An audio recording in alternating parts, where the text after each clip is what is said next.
Fala pessoal, bora para lá 2 de ato administrativo. Hoje nós vamos ver algumas questões das classificações dos atos e adentrar nas formas de extinção dos atos administrativos. A única coisa que vai ficar para um vídeo específico é a questão das nulidades, da anulabilidade de atos administrativos, para essa aula também não ficar tão longa. A primeira questão, a classificação dos atos, é uma questão bem didática, mas às vezes cai em prova.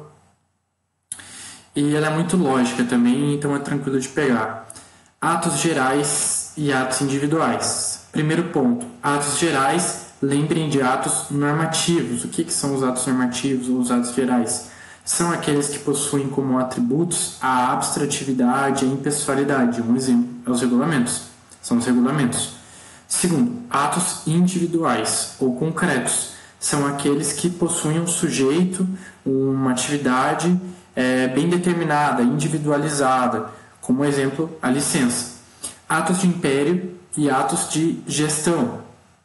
Atos de império, o Estado consegue, a administração pública consegue exercer a sua imperatividade, a sua força para determinar a produção e o respeito ao ato administrativo. Então, está ligado essa questão da utilização da coercibilidade. Um exemplo é o ato de apreensão de bens. E os atos de gestão são aqueles mais tranquilos, que se adequam ao nível dos particulares e aos quais a administração pública não precisa fazer uso de um poder hierárquico e da sua força. Atos vinculados e discricionários, isso aqui já falamos algumas vezes. Vinculado é basicamente o espelho da lei, reproduz o que já está descrito, e discricionário se abre uma liberdade, lógico, sempre dentro de limites constitucionais, respeitando direitos individuais, para que o administrador, com base na sua avaliação da conveniência, da oportunidade, produza um ato administrativo. Ato simples, composto e complexo. Ato simples é aquele que é realizado apenas por um órgão ou agente. Ato complexo, ele vai depender da complementação de 2 ou mais órgãos ou agentes. Um exemplo muito bom é o da escolha de ministro do STF. Qual que é o detalhe que você tem aqui? Você primeiro vai ter a escolha do presidente e depois a aferição no Senado. Essa aferição no Senado não é autônoma, ela não possui vínculo ou uma relação de subordinação com a escolha do presidente. O Estado, se quiser, pode recusar essa escolha. E é por isso que é uma questão mais complexa, porque não é uma função meramente instrumental do segundo ato que vai ser produzido. São atos autônomos e independentes que possuem, sim, uma relação totalmente ligada. Afinal, para que o ato seja perfeito e complete seu ciclo de formação, ele precisa da manifestação desses 2 ou mais atos, dos órgãos ou agentes, mas existe essa questão da autonomia. Em compensação, os atos compostos são muito parecidos, só que a diferença é que esse segundo ato que vai ser realizado, ele está basicamente numa relação de subordinação ao primeiro ato que já foi produzido. Ele é instrumental do primeiro ato. Então, quando vocês verem o termo instrumental, que cai em algumas questões, lembrem de ato composto. São vontades múltiplas, porque é mais de uma vontade que vai ser expressa para que o ato seja perfeito, mas somente uma delas é autônoma, independente, vai conseguir realmente expressar o que está pensando, digamos assim. A segunda manifestação é meramente instrumental. E um exemplo tranquilo para pegar aqui é um ato de autorização, que vai depender ali da avaliação do agente administrativo, do preenchimento de alguns requisitos legais, e um ato confirmatório, um visto, que simplesmente vai certificar que o ato de autorização foi concedido, foi permitido. Beleza? E daí esses 2 atos, complexo e composto, possuem o que é chamado na doutrina de efeito prodrômico, que são os atos que dependem de mais de uma manifestação, de um segundo ato para serem aperfeiçoados, tá? Eles não se fazem por si, não são como os atos simples. Continuando, atos constitutivos. Alteram uma relação jurídica, criam, modificam ou extinguem direitos. Um exemplo bom é a sanção disciplinar, que vai provavelmente extinguir algum direito do agente e criar deveres, como pagamento de alguma multa, a suspensão, algo do gênero. Atos declaratórios e atos enunciativos. Eu vou ser bem honesto com vocês, às vezes eles podem confundir. Até no próprio livro do José Carvalho, ele não explica muito bem essa diferença. Eu assisti algumas videoaulas e alguns sites para confirmar. E a melhor coisa que vai ter para lembrar é assim: os atos enunciativos enunciam, afirmam, atestam uma verdade. Lembrem principalmente de certidão. Coloquei parecer ali, mas lembrem principalmente de certidão, que fica mais fácil. Você vai no cartório buscando realizar alguma vistoria, algum documento, não sei, e precisa do comprovante que você estava lá para dar ao seu empregador. Esse documento que o cartório vai te dar, que você estava lá naquele dia, no horário tal até tal, é uma certidão de que você esteve presente. Está certificando uma situação de fato, uma verdade que estava naquele momento. Os atos declaratórios estão ligados a questões de fato ou até a direitos pré-existentes, que não são daquele momento. O exemplo que o José Carvalho traz no livro dele é um ato que constata irregularidade administrativa em um órgão. Essa irregularidade já era pré-existente. Com essa vistoria foi constatada a irregularidade e posteriormente declarada. E outros atos como a admissão e a homologação.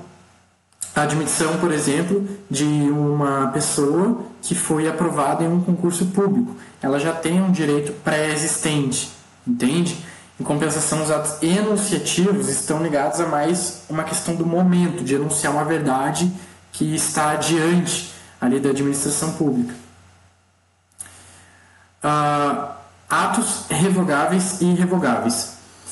Atos revogáveis são aqueles que a administração possui uma liberdade para extinguir do mundo jurídico, fazendo cessar seus efeitos em decorrência de critério meramente administrativo. Ou seja, os atos revogáveis são todos aqueles que não possuem uma vinculação legal. Os atos vinculados não podem ser revogados. Somente podem ser revogados aqueles atos que estão sujeitos à conveniência da administração pública, à avaliação do agente administrativo. E os atos irrevogáveis são aqueles que realmente você não tem o que fazer. Tem que deixar produzir os efeitos jurídicos porque você está vinculado a eles. A administração pública não possui qualquer liberdade para dizer, determinar ou não sobre o cessamento de efeitos de determinado ato administrativo. É por isso até que está como exemplo ali, a licença precisa ser uma profissão. A partir do momento que o indivíduo preencheu os requisitos objetivos, ele vai receber a licença. Está vinculado à lei. Essa licença vai poder ser revogada por conveniência e oportunidade da administração pública? Jamais. Tá? Em compensação, a autorização para que se estacione um veículo, para que se estabeleça um estacionamento de veículo no pátio de um prédio público.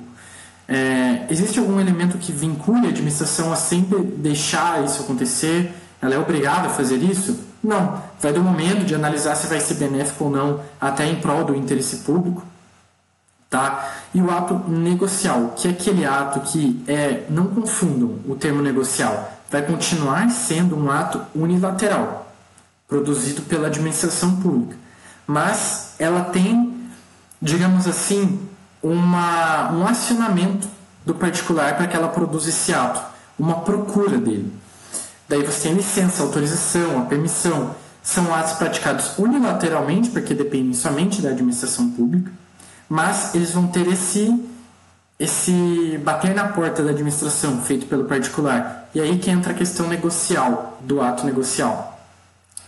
Difere-se do negócio jurídico, porque no negócio jurídico as partes vão agir em uma igualdade. Elas vão estabelecer os limites, os efeitos, os prazos. E isso, ainda que os atos sejam chamados de atos negociais, a questão dos efeitos, os limites ou os prazos já são determinados em lei. Até por isso tem essa questão que é uma prática unilateral. Beleza? Bom, extinção dos atos administrativos. Quando que os atos administrativos são extintos? A primeira delas, que é a forma mais comum e a correta, digamos assim, que é a extinção natural. O ato foi cumprido, era um ato perfeito, foi cumprido, não tem mais como gerar efeitos, ele vai ser extinto. Caso uma autorização por prazo certo para o exercício de determinada atividade. A partir do momento que se encerrou o prazo para essa atividade ser exercida, ocorre a extinção natural do ato de autorização. Extinção subjetiva. Está ligado ao desaparecimento do sujeito que se beneficiou do ato, como exemplo, a morte do permissionário. Basicamente, a extinção subjetiva está ligada a atos intuito personae, que estão totalmente ligados à pessoa que foi beneficiária do ato administrativo. Então você já tem fazendo um raciocínio aqui do momento, ato normativo não pode ter extinção subjetiva, porque ato normativo é impessoal e abstrato. Então como que vai ter essa extinção se dependeria de uma relação direta com uma pessoa, entende? Só para também colocar um outro exemplo aqui. Extinção objetiva. Relaciona-se com o objeto, com o conteúdo do ato administrativo. A partir do momento que ele desaparece, ocorre a extinção. Exemplo, interdição de um estabelecimento e esse estabelecimento vem a ser posteriormente desativado. Como que você vai interditar algo que não existe mais? O objeto desapareceu.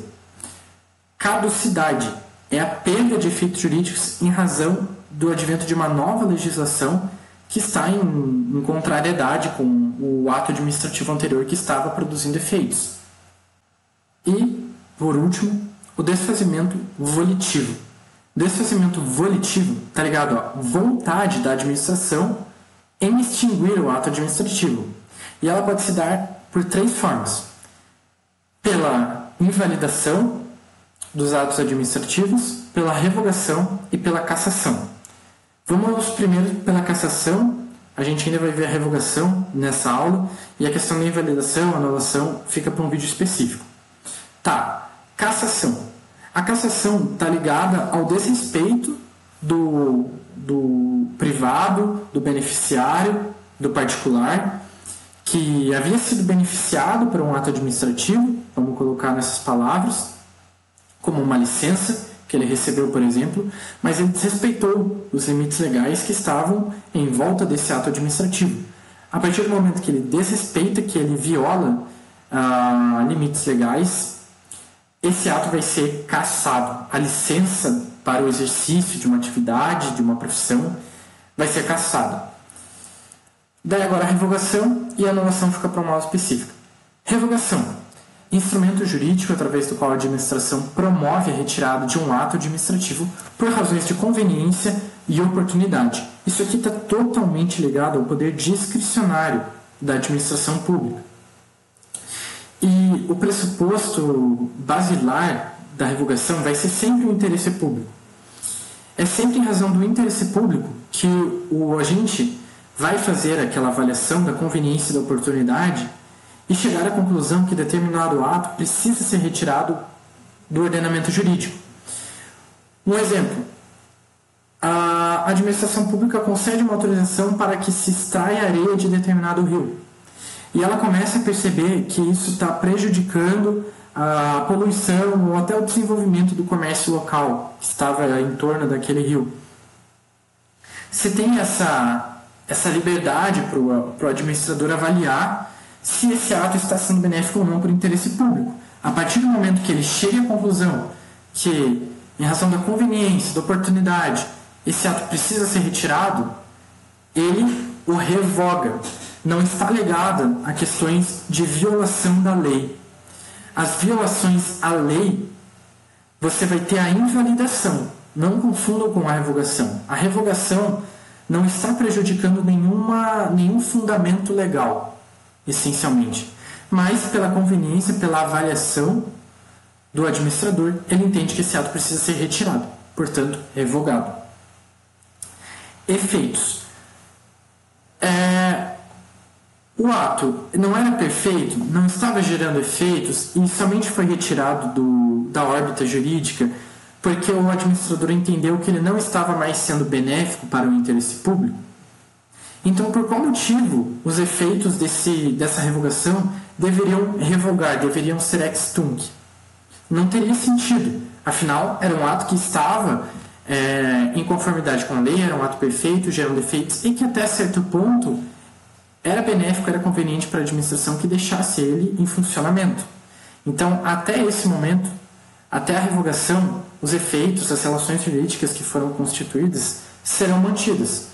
Depois disso, efeito ex nunc, daqui para frente, o ato não vai gerar mais nenhum efeito, afinal foi revogado.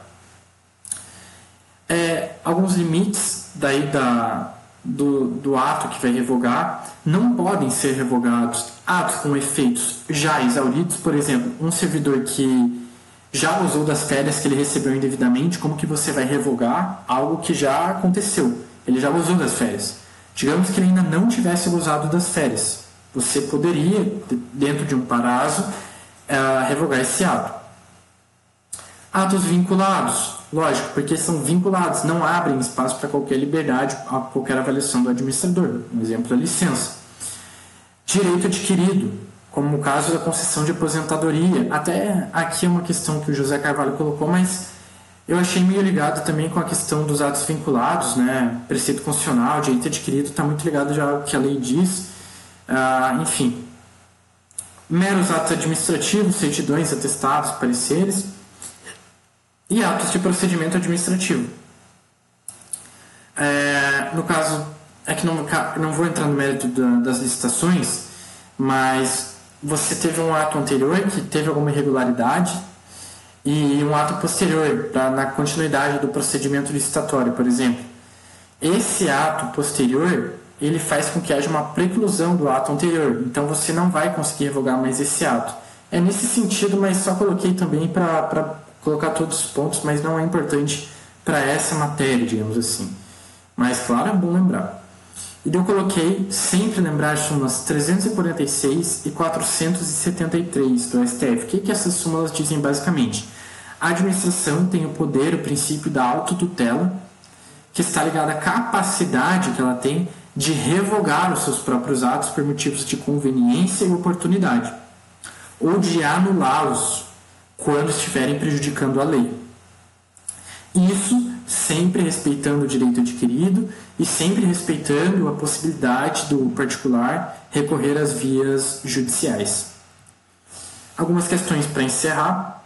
Primeira delas, a Ministério Público da Bahia, prova de 2015. No que se refere aos atos e poderes administrativos, é incorreto afirmar que os atos vinculados não são passíveis de revogação. Atos vinculados são aqueles que a lei já deixa muito claro como que vão funcionar, não são passíveis de revogação. Revogação é aquele espaço de liberdade, de avaliação do agente público. Como é um ato vinculado, ele não tem esse espaço, ele simplesmente tem que respeitar o que a lei está determinando. Então, essa está certa, no caso não deveria ser assinalada. Segundo, a cassação do ato administrativo pressupõe a prévia declaração da sua nulidade pela administração pública. Vamos por partes. Cassação é o quê? É quando você recebeu um ato administrativo, recebeu uma licença, uma autorização, uma permissão e prejudicou algumas determinações legais ou não agiu dentro dos limites que a administração pública estabeleceu para você. A partir disso, esse ato vai poder ser cassado. Não confundam, às vezes, talvez, por começar com K também, com a caducidade. O ato caduco é em razão da posterior edição de uma lei ou ato administrativo que vai em contrariedade com aquele que estava gerando efeitos. E daí, a cassação do ato administrativo pressupõe a prévia declaração de sua nulidade pela administração pública. Ele fez uma mistura que não tem nem muito sentido o que está escrito. Se a cassação é o desrespeito do particular ou do beneficiário sobre um ato administrativo que havia alguns limites legais, por qual motivo ele depende da declaração de nulidade do ato, da licença ou da autorização, por exemplo? São coisas separadas. Você tem um ato perfeito que seria bom para o particular e o desrespeito dele com os limites estabelecidos por esse ato. A cassação da atividade que você está exercendo, da profissão, enfim, não depende da declaração de nulidade desse ato. Não tem nada a ver, são coisas diferentes. Então seria essa alternativa errada. Daí a alternativa C. Atos administrativos ilegais dos quais decorram efeitos favoráveis ao administrado deverão ser invalidados no prazo de 5 anos, contado da data em que forem praticados, salvo comprovada a má-fé. É o artigo 55 da lei que regula o processo administrativo no âmbito federal. Então, por exemplo, até puxando o que já estava em outro slide ali, a concessão de um período de férias indevido para um servidor público. Caso ele tenha agido de boa fé, a administração teria 5 anos da prática do ato, às vezes pode ter da publicação, mas é da prática do ato que concedeu essas férias para o agente público, para invalidar ele. Tá? São 5 anos para invalidar o ato, não é para que se instale um processo administrativo e tudo mais. Não, é para dentro de 5 anos da prática do ato até a sua invalidação. Alternativa D, denomina-se extroverso o poder que tem o Estado de constituir unilateralmente obrigações para os administrados. É isso. Essa questão do extroverso, lembrem da questão da imperatividade, da capacidade que a administração pública tem em impor algumas coisas além da órbita de direitos individuais das pessoas. Simplesmente, às vezes elas vão ter que simplesmente acatar com o poder, com a coercitividade estatal. E isso seria o poder extroverso. Então está ligado, por exemplo, ao poder de polícia ou ao poder regulamentar. Da alternativa E, na discricionariedade técnica, a administração pública tem o poder de fixar juízos de ordem técnica mediante emprego de noções e métodos específicos das diversas ciências ou artes. Vou ser bem honesto com vocês, eu não tinha visto esse termo em nenhuma aula e nem no livro. Eu acabei vendo ele e fazendo algumas questões. Então, discricionariedade técnica, peguem o termo técnico e lembrem dessa questão da análise mais pormenorizada de alguma área, de alguma atividade, enfim, que dependa de uma avaliação específica do administrador, empregando métodos específicos e tudo mais. Outra alternativa, Ministério Público Mato Grosso em 2012. Não pode ser considerada a hipótese de extinção das licenças administrativas. Licença, lembrando, é um ato vinculado. Então, já de cara, a alternativa errada que não pode extinguir uma licença é revogação, porque a revogação está ligada à conveniência, oportunidade, avaliação do agente público dentro de uma esfera de liberdade que ele tem para analisar questões de interesse público, se o ato administrativo ainda está sendo benéfico ou não. Enfim, invalidação. O que é invalidação? A gente vai ver em outra aula, mas basicamente está ligado se o ato respeita as determinações legais ou não, se ele tem vícios na competência, no objeto, no motivo, no interesse ou não. Cassação é quando houve um desrespeito a determinações legais pela concessão de um ato administrativo. Dessa forma, vai haver a cassação do ato. Caducidade está ligada à posterior edição de um ato ou de uma lei que estão em sentido contrário a um ato anterior que estava produzindo efeitos. E a alternativa E, interesse público superveniente desde que ocorra prévia e justa indenização. Daí a outra questão, o Ministério Público Mato Grosso do Sul, prova de 2013. Os atos administrativos de licença, permissão, autorização, admissão, visto, aprovação, homologação, dispensa e renúncia constituem espécies de atos negociais. Por quê? Os atos negociais, por mais que tenham aquele caráter de unilateralidade, que sejam emitidos pela administração pública com base já em determinações legais, eles dependem desse toque, desse bater na porta, como eu tinha dito antes, do particular. Se diferem do negócio jurídico porque não tem esse aspecto de bilateralidade, de estabelecer os efeitos, os limites, os prazos. Daí vamos lá. Por que não seriam atos normativos? Atos normativos estão ligados à abstratividade, à impessoalidade, que não tem nada a ver com esses atos. A licença, a permissão, a autorização, por exemplo, são atos concretos, que estão determinados a uma pessoa, o exercício de uma profissão, de uma atividade específica. Atos ordinatórios são atos que buscam regular, organizar a administração interna da administração pública, seus órgãos e agentes. Então, são atos burocráticos, digamos assim. Atos enunciativos são aqueles que enunciam, atestam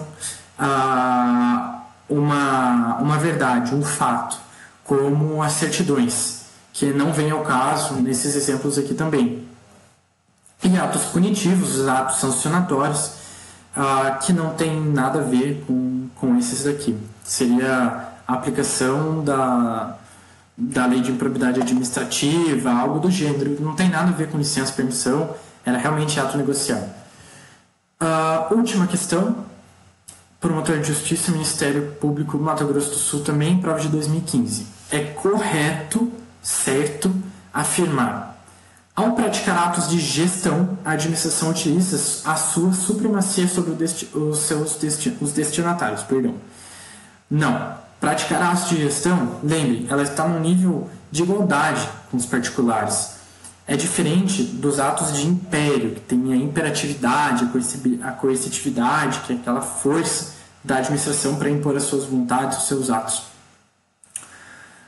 Os atos de gestão estão ligados, por exemplo, à questão de alienação de bens, a um contrato de locação estabelecido entre a administração e um particular. São atos na paz, sabe? Alternativa B. Não constitui ato político o praticado por tribunal de justiça que seleciona, na lista sextupla enviada pelo órgão de representação de classe, integrantes da lista tríplice para compor o quinto constitucional. Basicamente não precisava saber nada ali da lista e tudo, se está certo ou não. A questão principal ali é um ato político ou não, o ato praticado pelo Tribunal de Justiça na escolha desses integrantes.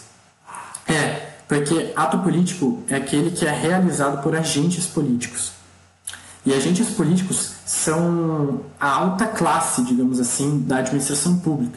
São os funcionários do judiciário, os juízes, os deputados, no caso do legislativo, os senadores. Em resumo, são os agentes de alto nível da administração pública. Eu não adentrei nesse ponto porque é uma aula mais específica de servidores e agentes públicos. Então, eu achei melhor deixar para outra. E até porque é uma questão meio... uma exceção aqui em relação ao tema que a gente está vendo. Mas isso aqui seria sim um ato político discricionário também. Alternativa C. É suficiente a alegação de que se trata de ato político para se tolher o controle judicial. Nem precisa olhar essa questão. Isso aqui já está muito errado, porque nada vai impedir o controle judicial, né? Sempre vai haver a possibilidade de se recorrer às vias judiciais. A gente não está inserido no sistema francês do contencioso administrativo, que a gente viu lá no começo dos vídeos, que você vai ter somente o sistema administrativo para regular as questões da administração pública. Não, a gente está no sistema inglês, de sistema jurisdicional, que admite não só as vias administrativas, como as vias judiciárias. Alternativa D. O ato praticado por concessionária de serviço público, ainda que no exercício de prerrogativas públicas, não caracteriza ato administrativo. Estava falso, porque ela possui prerrogativas públicas e alguns atos seus, sim, vão ter a característica de ato administrativo. E a última, os atos administrativos de gestão, atos de gestão, são os que a administração pública pratica sem usar da sua supremacia sobre os destinatários. Certo? Quando ela usa sua supremacia, se trata dos atos de império.